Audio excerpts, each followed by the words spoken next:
Hashem is ultimately the one that gives us that permission. He allows us to use the body. Lots of people have this idea that if you put a tattoo on your body, you can't be buried in a Jewish cemetery. I don't know if you ever heard that thing. People say that. Like a lot of people say that. Truth is not true. People are buried with tattoos, without tattoos. But the Torah, there's a strong prohibition against tattooing the body. Why? If it's our body, we should be able to do it. No, it's not our body. Hashem gave it to us as a gift for 70, 80 years to watch over it. But we have to return it back to him. So we can't tattoo our bodies because it's we don't have a right. Hashem doesn't give us permission. That's why the Torah says you're not allowed. But you're still buried. A person's still buried in a Jewish cemetery. It's not like they tell it to the kids that you're not buried in a Jewish cemetery to scare them so they won't tattoo themselves. Because today, if you're not allowed to do tattoo, there won't be anybody in the Jewish cemetery. Because everybody today is having tattoos. It's like a Maisa. Israelis, they have all these Hebrew tattoos all over their bodies. But it's forbidden. It's forbidden for the same reason. It's not It's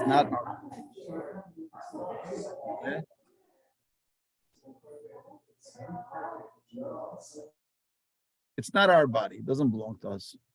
It belongs to Hashem.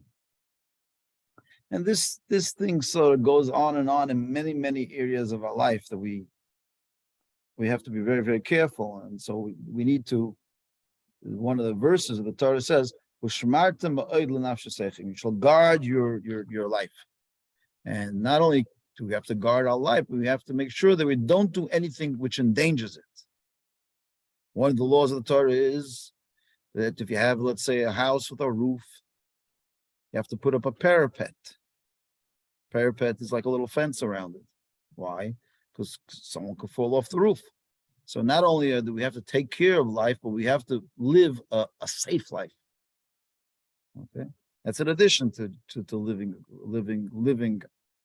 a healthy life. It's a safe life. You have to make sure that everything around us is not a danger.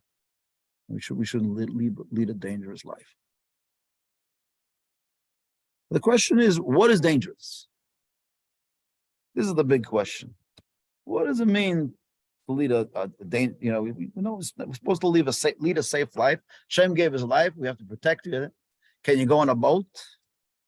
Can you go on can you go scuba diving? Can you go parasailing or parachuting? How about going up to the moon? These are all dangerous activities to some degree, right? Can you allow your kids to go on a roller coaster? I think a roller coaster is probably a little bit more dangerous than staying home. I mean, recently, people like with COVID, what degree of danger are you allowed to expose yourself to, right? So we saw some people were like really adventurous and they went out at the beginning. Other people with the masks and were staying home and they stayed home for 5 years. Different people took different precautions. Okay, so that's what people were taking. But what does Torah have to say to it? What does Allah have to say about it? What is considered, what is considered a severe danger, and what is considered like a light danger, right? Can you go out with your friends, drive some cars around, and do some speed the cars, race each other? It's a little dangerous, obviously, but it's not like a major danger. So what is the threshold of what is considered dangerous and what is considered and this is a question we need to ask ourselves. We'll look a little bit to the Talmud to talk about it, because this will help us a little bit with, like, for instance, smoking cigarettes, right? As the years go on, I remember cigarettes had nothing written on it. You had just the regular Camel cigarettes that killed you, whatever. It was big, those Camel cigarettes. There was Marlboro. And then eventually they started putting like, the Surgeon General has determined that cigarette smoking may cause something, right? And then they started, that not only may, but it will. And then they started making bigger and bigger and bigger. And now the whole camel is falling off the box, and all you see is one big. But the kids like the warning more. That's why it's more fun for them. It's like, wow, this is like really dangerous. So what's the halacha on cigarettes? So before even marijuana came around on the scene, what was a big issue, there was already issues about cigarette smoking. I remember, it was already in the 1950s that some rabbis came out against smoking cigarettes. Frierdiker Rebbe wrote a letter then that the Hasidim he asks them not to start smoking, and if they are smoking, he asks them, please stop if they can. He's not going to forbid it, because a lot of them were smoking already. So like, tell people it's forbidden when you're smoking, then you're going to make people, break prohibitions, So he said, he begs of the Hasidim. This was in the 1940s, actually, 1940s. Frierdiker Rebbe passed away in 1950. So it's already back in the 1940s. So already there was discussion then about stopping to smoke. Unfortunately, till this day, in a lot of yeshivas, they still have cigarette smoking and all that. I'm not going to get to that right now, but the point is that the Rebbe was already asking back then. The story goes that the Lubavitcher Rebbe, Menachem Mendel Schneerson, he was actually, when the Frierdiker Rebbe, his father-in-law, who was the Rebbe then, Schneerson, sent out that letter that he begs everyone to please stop smoking. The story goes, this might be folklore, but the story goes that the Rebbe was in the middle of, wasn't yet the Rebbe, he was a young guy. He was in the middle of a cigarette, and he didn't even finish his puff. He took the cigarette, he went like that. He read the letter, he like put it out, and he never touched another cigarette for the rest of his life. No, not everybody has that kind of self-control, self-restraint. That's a story that goes with the Rebbe himself. And when his father-in-law came out and said to stop, he stopped immediately, like just cold turkey. But there are a lot of Hasidim that they were smoking for many, many years. It's very, very hard. And I know some family members still to this day. I mean, they're already in their 80s, whatever, and stop smoking. If you're smoking for 20, 30 years, it's very hard to stop. But when I was in yeshiva those days, when someone became a groom, they would give out cigarettes. There was like a big thing there. If you became a chosim, you gave out cigarettes or cigars, right? That was like a big thing in those days. They used to give out cigars and cigarettes. So the question is cigarette smoking. So, cigarette smoking is now out and marijuana is in. I don't know exactly how that works. So back to the question again, what kind of risk is considered a risk that we're allowed to take? And what kind of risk is it not allowed to take? Like what is considered beyond the threshold or what's considered within the threshold? And that's a very hard thing to exactly determine. Like, for instance, initially when they came out with cigarettes, they said that somewhere in the future it might impact you. It's more recently that they're saying there's more and more evidence that actually it really, really happens very, very, it's been sort of proven. But in the early years, they said there might be something in the future that might, there's a chance. It's a risk. Risk doesn't mean that you're going to die from it, but there's a higher chance that something might happen.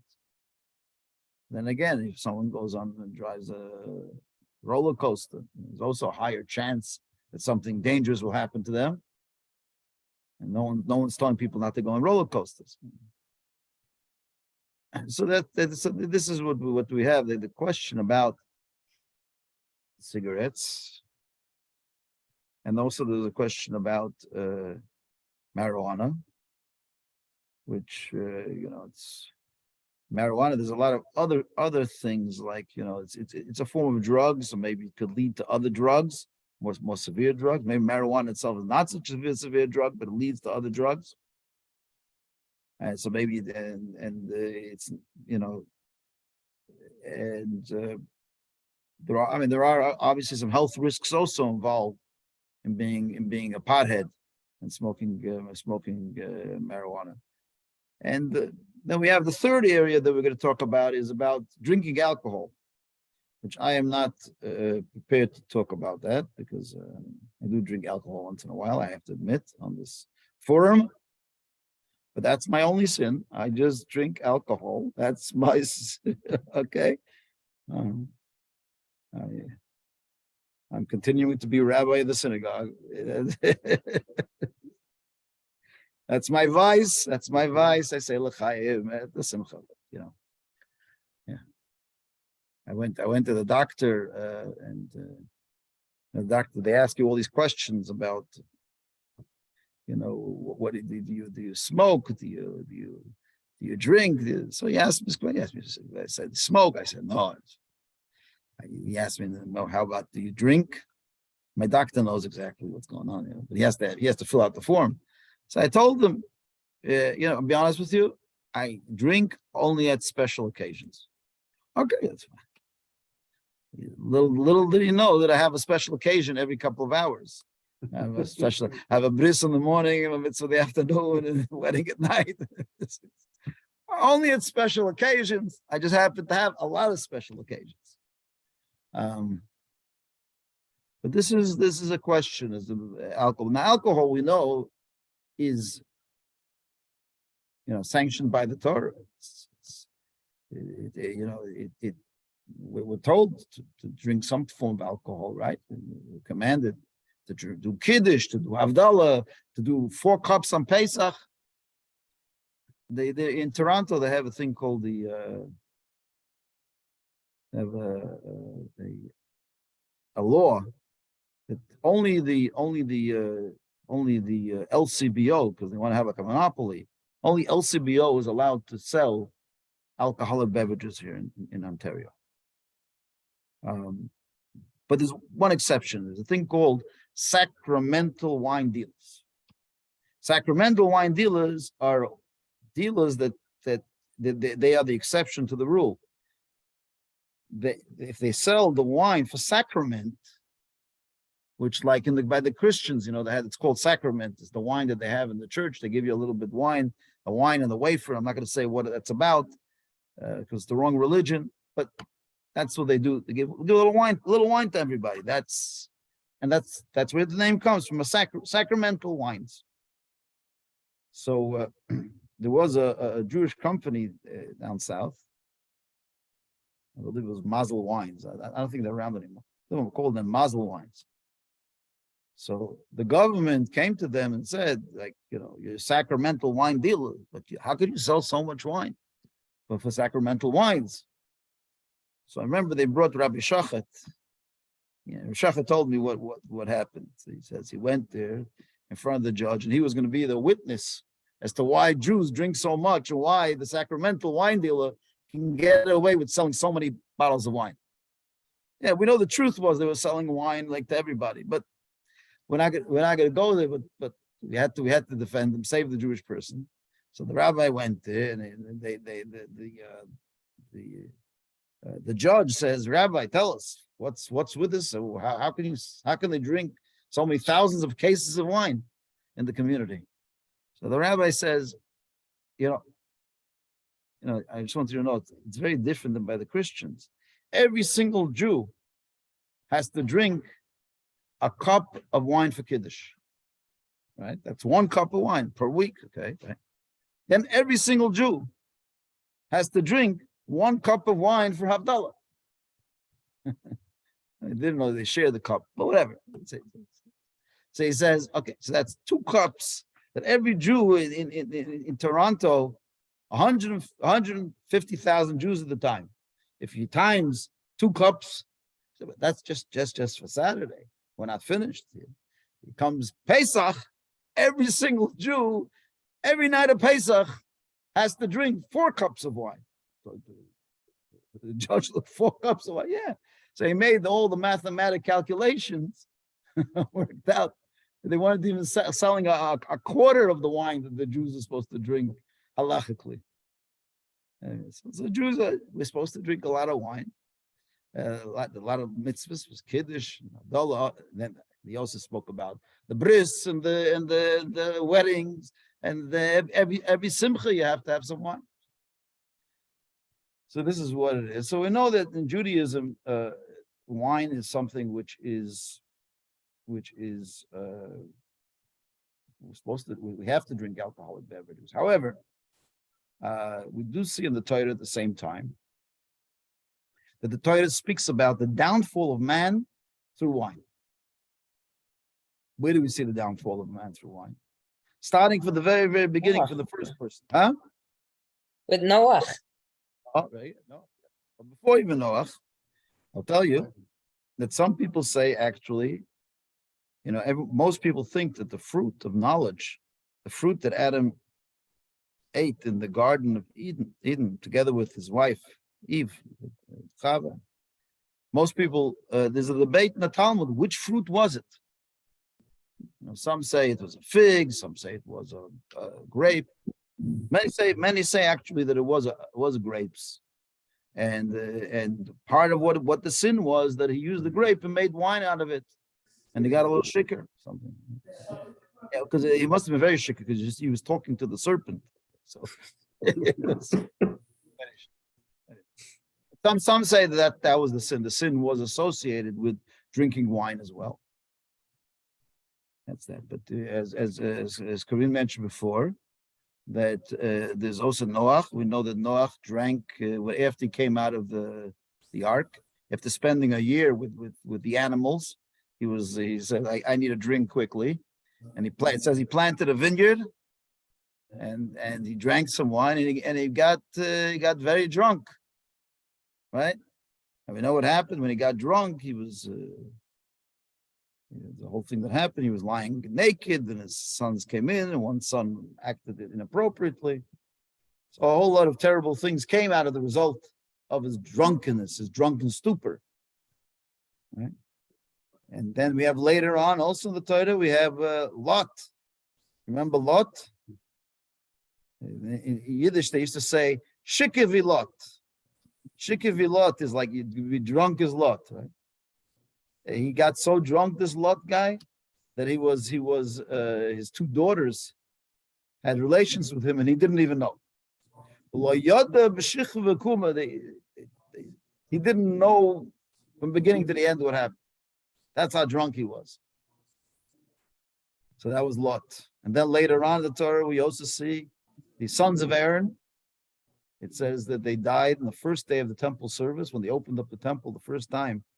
The tabernacle, that is the temporary temple that the Jews built right after Mount Sinai. A year later, they built a temple for God, and they had the opening day. And it says that they came in, and they brought a strange fire before God. That's what it says.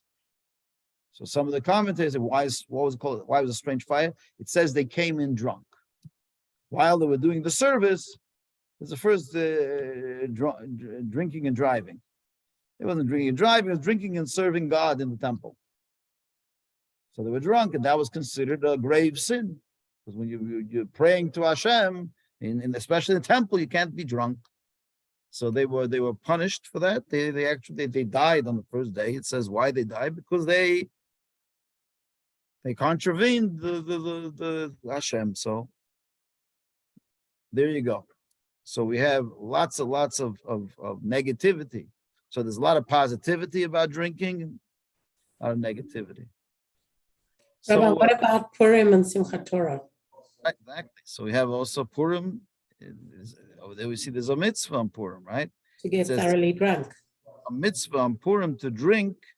Gemara says in Sech Megillah, Avches Chayev Adam L'Psumi B'Puri Ad L'Yad. Person has to drink on Purim to the point that they don't know the difference between blessed as Haman and cursed as Mordechai. Oops, I said the wrong thing. I must have had a few drinks. No, until they don't know the difference between blessed as Mordechai and cursed is Haman.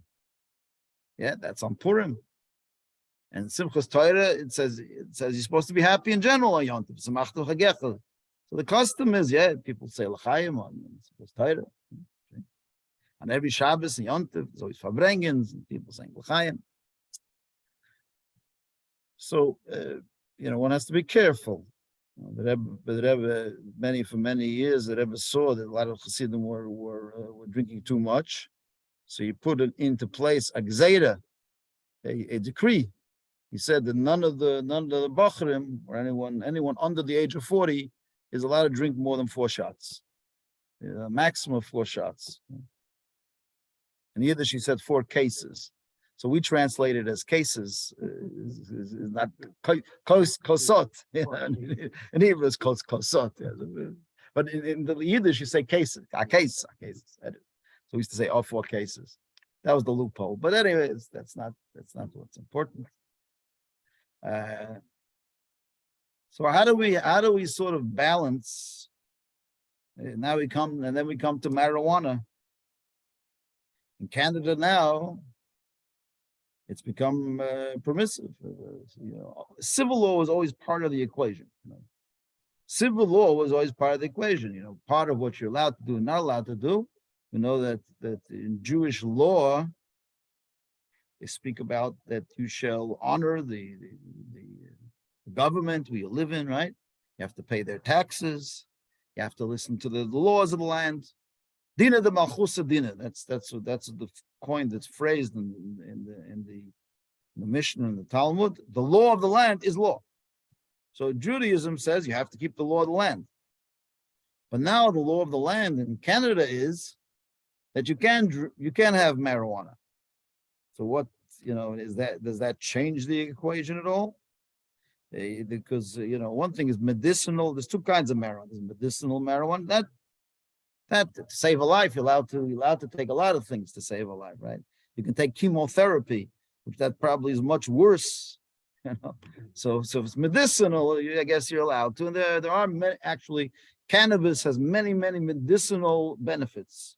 And people that are sick and in pain, there's a lot of benefits in that. So I don't think that's the issue. The question is more about the recreational marijuana. Are we allowed to indulge in that? So let's look a little bit. Something I thought that we could show you a piece of the Gemara. It's not going to answer everything, and this was something that Moshe Feinstein, who was one of the great halachic authorities of the previous generation, he felt that we could apply this certain principle, which we'll read about in the Gemara now. It's a principle called Shaim P'sayim Hashem. God protects the fools. The Gemara talks about Shaim P'sayim Hashem. The God protects the fools. What does it mean? There is a certain kind of communal protection of God, that He protects people when everybody does something, right? Hashem, we say Hashem protects them. In other words, like, right, a person could be concerned every day you're walking on the floor. Maybe it's going to break open outside. A lot of times you have what are those called? Those not a quake or it's quake. A sinkhole. So maybe you shouldn't walk on the street because maybe there's a sinkhole there. Could be a big problem, right? But we say there's a concept of Shem. God protects not fools. It doesn't mean fools. It means the innocent. God protects those that are, the more or less they're living a secure, safe life, right? They go out once in a while. You know what I'm saying? They were very, very careful by COVID. Once in a while, they had to go out and buy something and this and that. So we say that's not considered a breach, a violation of taking care of our lives. People all do that. So let's see this concept inside. And a lot of that has to do with understanding what this principle is of God protects the simple-minded, the simple-hearted. Okay, let's give a look in here in the Gemara. I'm gonna bring it now onto the screen for those who are on the thing. If you didn't get the thing, here we go. Okay, here we go. Here's that page. You guys with me? There we go. I'm gonna just share. Give me a second.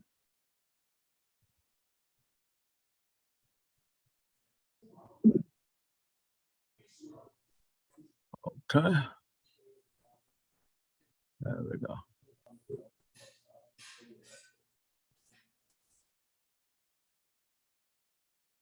Oh, there we go.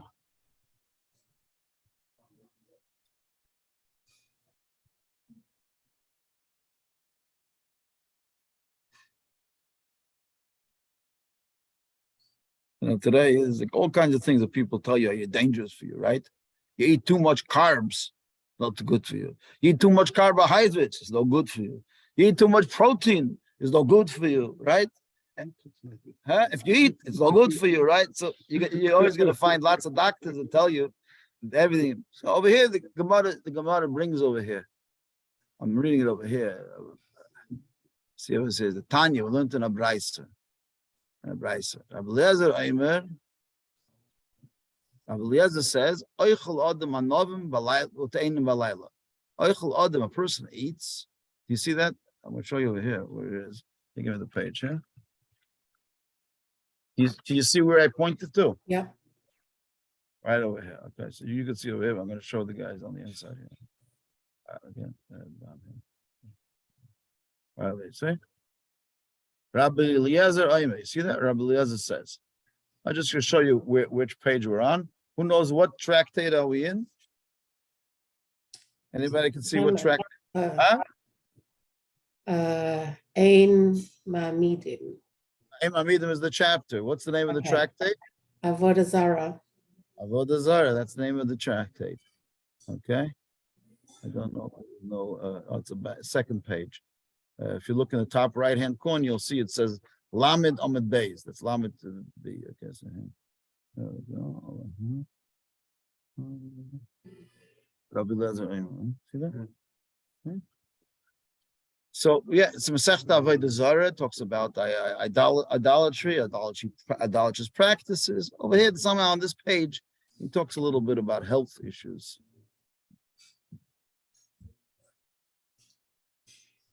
Okay, he's showing him over there. Okay.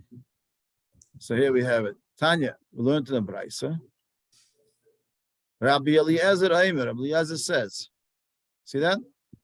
Oichel Adam, a person eats anovim v'teinim v'layla. There was a theory in those days that to eat grapes and teinim are figs, v'layla at night. That was considered, many doctors felt that was a little dangerous. It's not a good thing to do. Not a terrible danger, but it's not a good thing. There's a lot of ideas that they had in the olden days about certain health issues. So the doctor said that wasn't a good thing to eat. You know, like we have today, Dr. Spock, all kinds of doctors, tells us different things to do. That's what they recommended. They recommended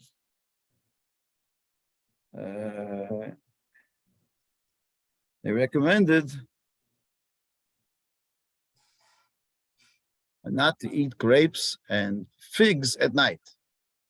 He says, he says a person may eat it at night.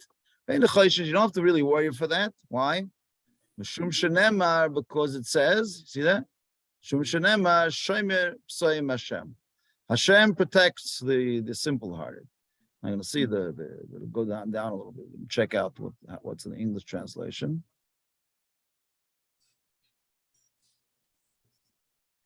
Okay. English translation.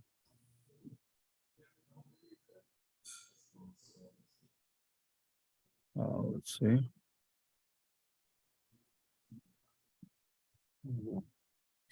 See where it is? Yeah. Huh? Yeah. On the bottom. Says like that. Yeah, the Tanya we look for it as taught in the Brisa. You see it over here? Rabbi Eliezer Aimer. Rabbi Eliezer says a person may eat grapes and figs at night. In the chayshish, you need not be concerned for snake venom. Those days they were afraid of. They used to have certain kind of bugs or snakes, whatever. Why? Because it says, as it says, Shem Hashem. Hashem protects the simple. Well, yeah.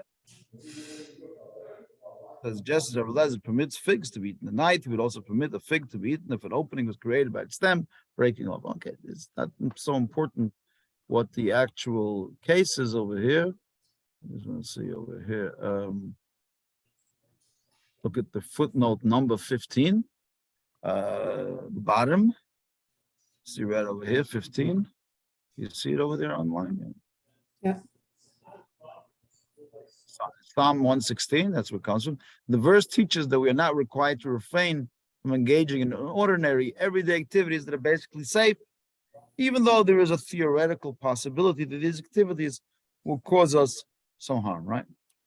Okay, so I mean, that's more or less the concept that there are certain dangers in day-to-day living. So it says that Hashem protects the simple. Like if you're living a life, obviously, if it's a straightforward danger, we're not talking about that.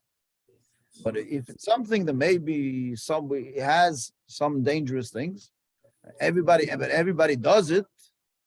Like I gave an example of going on a roller coaster, or going sailing, or going surfing.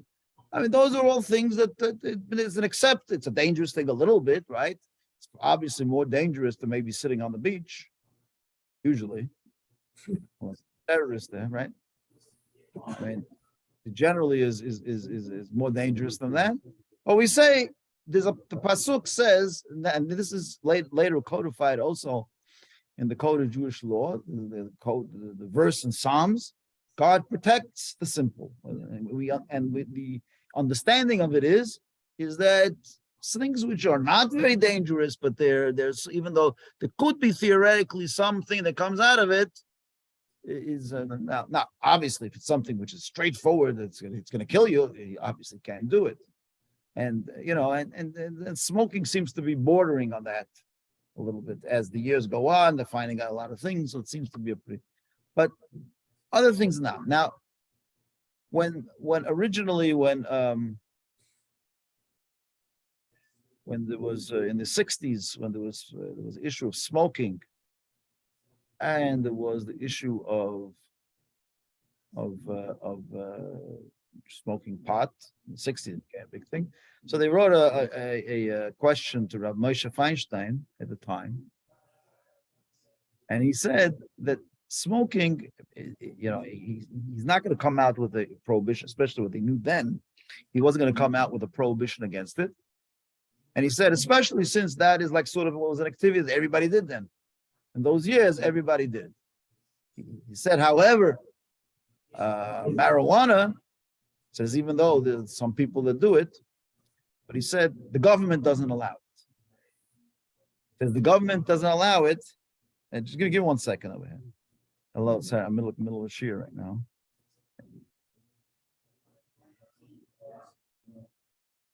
Come inside into the shul. I'm giving a shir online, and then you can come in. I'll give you the key. Okay, come into the.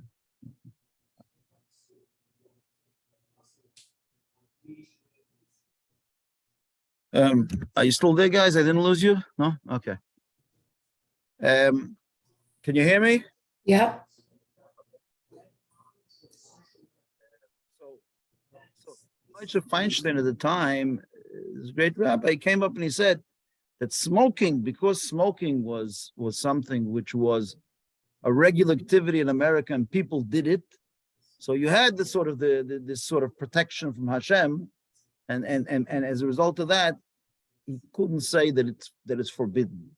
He could recommend not to smoke, but he wouldn't say it's forbidden. Whereas marijuana, he felt, since the government doesn't allow it, so we don't have that protection that everybody does it. The protection that everybody does it, that's when it's allowed. But if the government is saying you can't smoke marijuana, then you don't have that protection of Hashem. Right. But so some people came and said now that since in Canada, it's now become legal, so maybe it should fall into that category of a danger, which is sort of like nonchalant. And anyways, you still have some rabbis that say yes, some rabbis that say no. I mean, it's like everything is always you can find, someone that wants to smoke will find someone to find an opinion. Yes, doesn't want to smoke. But I'm just sort of giving you the parameters of this. The things which are acceptable dangers.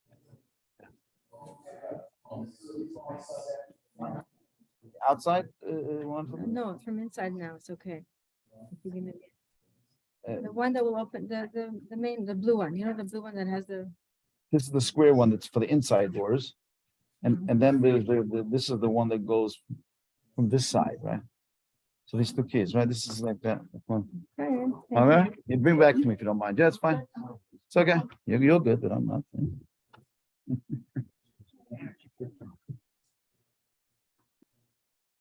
Does it say anywhere you have to limit your intake, or at what point is it harmful, or Yeah, giving yeah. it to someone? Like, is it Yeah, like if somebody asks me, I tell them, even though it's permitted. I mean, there's a lot of dangers involved. Why get yourself into it? I mean, it could lead to other drugs, and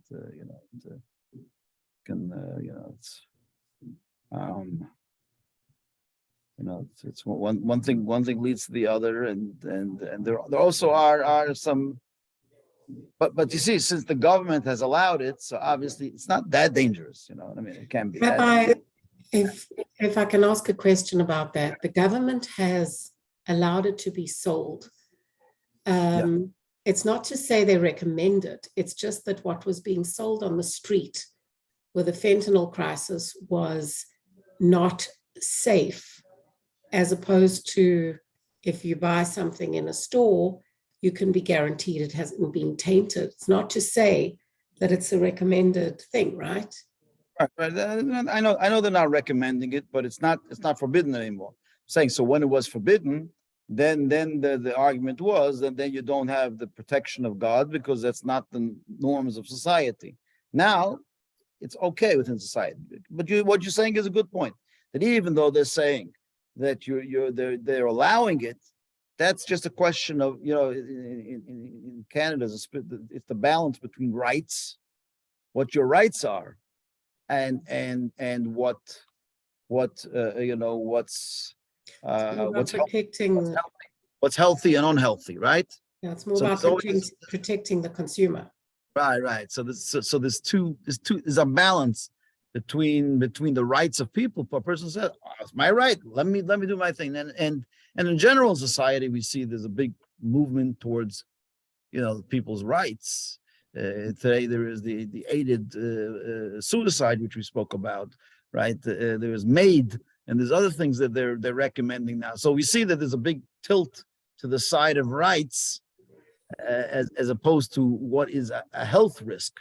So like a cigarettes, the person has a right to smoke the cigarette, even though we see that there may be great harm that can be caused. Because the whole movement towards rights has been growing. Understand? So what you're saying is a very good point.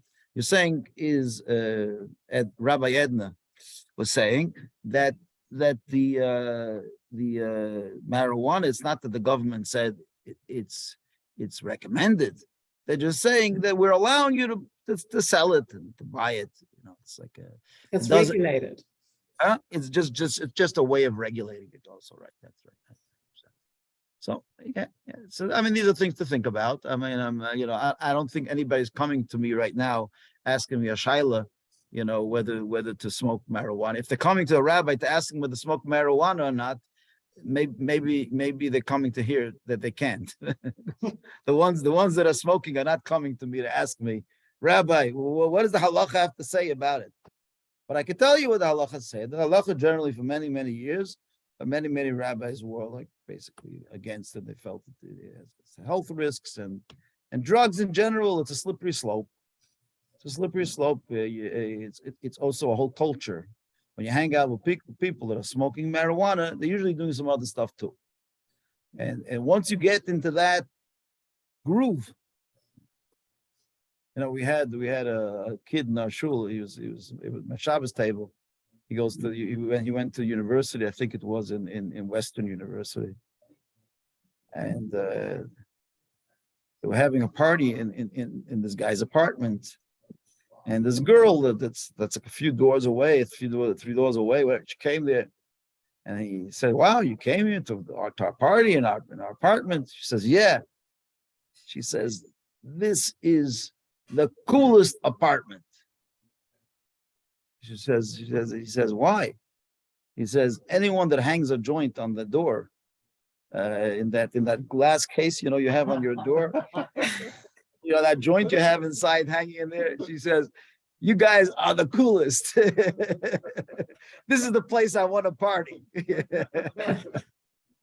Go like see through mezuzahs, and you have like it looks like it's some wax paper. It's rolled in some wax paper.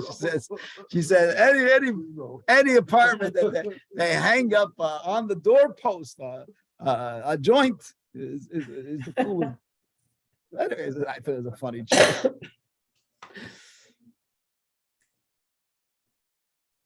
Huh? A good one for the anti-Sema. Yeah, exactly. But you're never gonna look at a mezuzah the same anymore.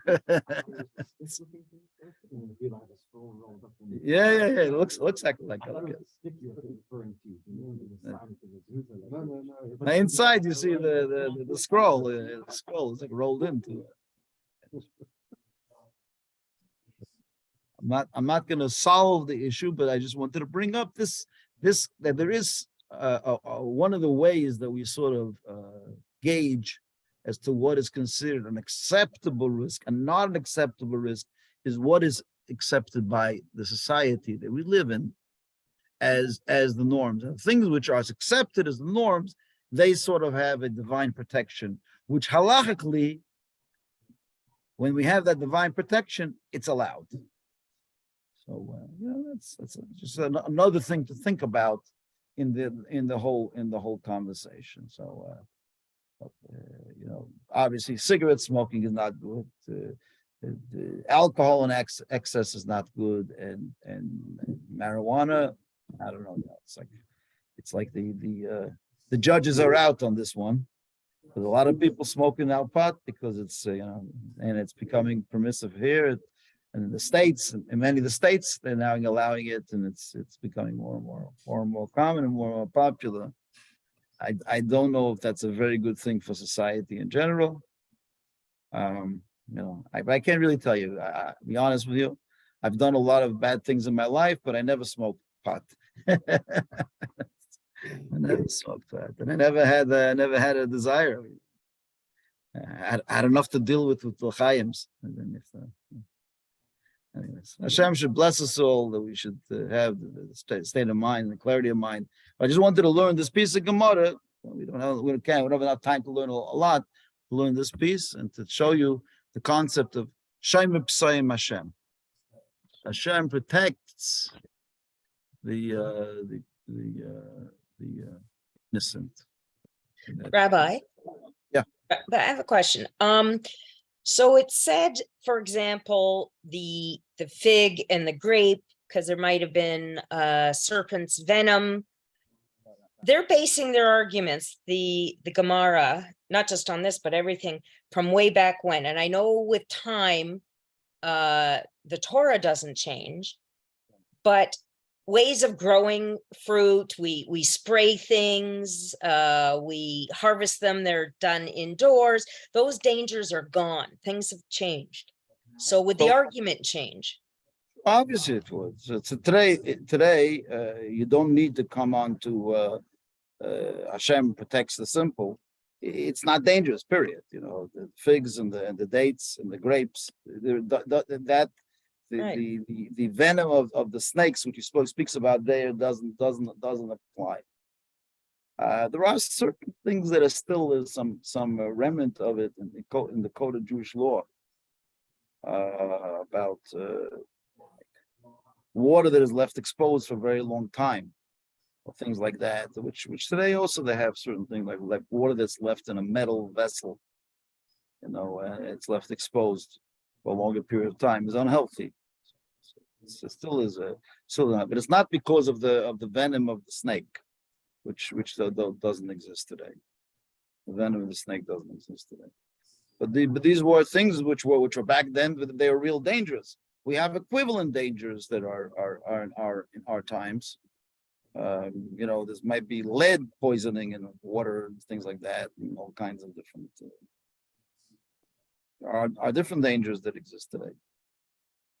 But the point I'm just extracting from this piece over here is the idea that when it's something which is not very dangerous and many people are doing it and it's sanctioned, then it doesn't pose a danger.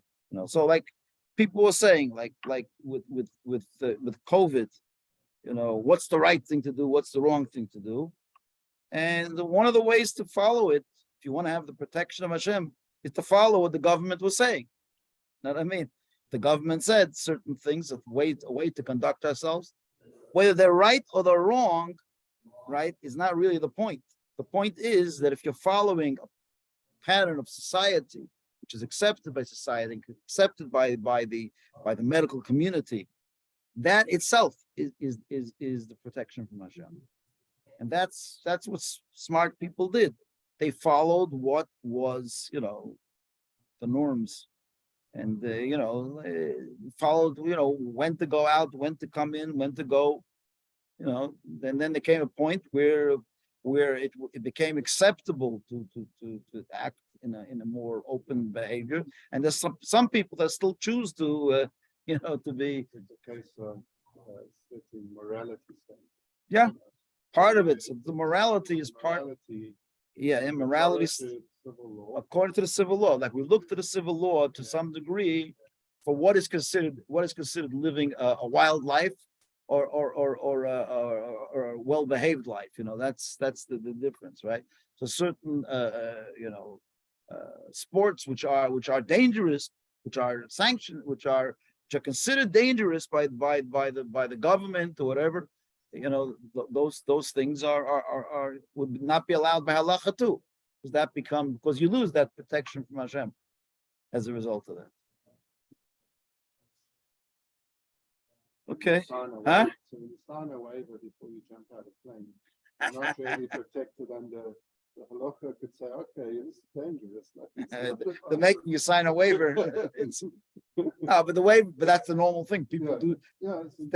If there's enough crazy people signing the waiver, then it becomes a norm. And becomes law, and it becomes an acceptable behavior according to halacha. That becomes like something which Hashem protects the innocent, so to speak. Of that. Yeah, I mean, look, if society can make mistakes too, and sometimes you see that they're telling people to do things which are unacceptable. Then obviously we shouldn't follow it. But just in a gray area, where it's not very clear how dangerous something is not dangerous, you could follow the societal norms. That's the concept that's here. And then the question now is about marijuana, that it is what's going on now becoming the societal norms. Is that, or maybe like Edna says, it's still not recommended. It's still shunned at, still. So, but how shunned can it be if every corner you have these funny stores? Cannabis, cannabis, cannabi, cannabu, cannabi. All these stores, wherever you go, you see another store, and every major intersection, you see an economy. It's a whole economy now. It's the economy, right. Okay, Chevra, I wish everybody a good Shabbos and a good day and a good night. And anyone have any more questions over here? So is it still, if your child says it's my life, because he wants to do marijuana, it's a little better. Their parents.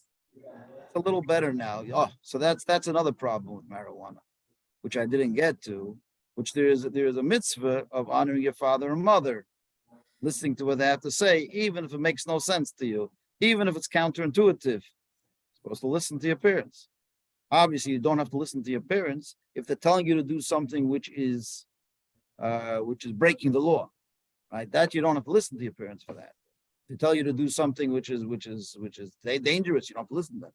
But if they're begging for you, please don't smoke marijuana, you have a mitzvah of honor that your father and mother, right? Just like if your parent asks you, please get me the newspaper, and you don't get it, you're breaking that, right? So, Rabbi, we're dealing with a Talmud shiur where if the government says this is okay, it's okay.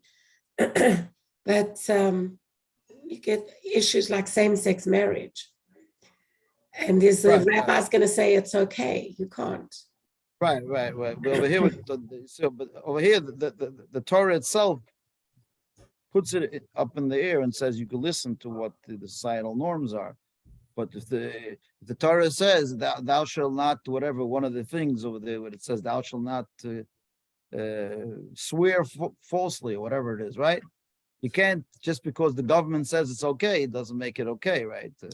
That's the thing. Or whatever it might be. And now I'm not making a statement, by the way, since this is public and it's being recorded over here. I'm not making any statement about the LGBT community. I mean, I'm not making a statement. People have to do what they have to do to live their lives and all. But is it forbidden? Yes, that lifestyle is forbidden. The Torah says forbidden, and no government laws makes it not forbidden anymore, right? It's not a gray area. Whereas these health issues over here, which we're speaking about gray area health things. So we're not, it might be a little dangerous. So over there, we say we can follow the government as sort of the guiding light. Again, if the government tells you to do to jump off the roof, we wouldn't listen to the government, right? We're speaking only about what's considered a risk, and what's considered extreme risk, and what's considered a minor risk. That's what in certain limited areas that we look to their. Okay. Yeah. So this thing about a fig or a fruit with a hole in it. Yeah. Is that something one should still look at? But today there's other issues. It's not a danger. Bugs or bugs is not a danger issue. The bugs issue that they speak about today, it's a kashrut issue. You're not allowed to eat a bug. So if a bug creeps into the fig, so I know a lot of people that before they eat a fig, they open it up and they look to see if there's any bugs. And good luck, because everything inside the fig looks like a bug. it looks like a bug. I don't know. You ever open up a dried fig? Every dot looks like a bug. So I don't know how they find it out, but I know some people open it up to see if there are. I guess if there's like real bugs, you could see it. You'll see it. The worms, yeah, worms. That's what you see, right? Yeah, the same thing as apples. Also, you could have worms, and you're not allowed to eat worms. But it's not because of the danger, as he speaks over here. The Gemara is speaking over here about there was a certain poison that was in these insects. But today it's just an issue of eating a bug is a moral issue, not a danger issue. The moral issue is that not in kashrut, eating a bug, 5 prohibitions every bug. So if you eat a fig that has 20 bugs, you have like 50 prohibition. It's 100 prohibition. Sorry, 100. My math's not so good. So whatever. But that's a moral issue. It's not a health issue. Okay. Thank you very much, everybody. Yeah. Thank you very much. Thank you. To be continued. Hold on one second. Before you go, Shabbos. Next week, we'll be on next week, Hashem. Okay, we will continue. Thanks, Rabbi. Same time, same station, right? Same station, yeah, same. Exactly. Okay, thank you. Bye-bye. Bye. Thank you.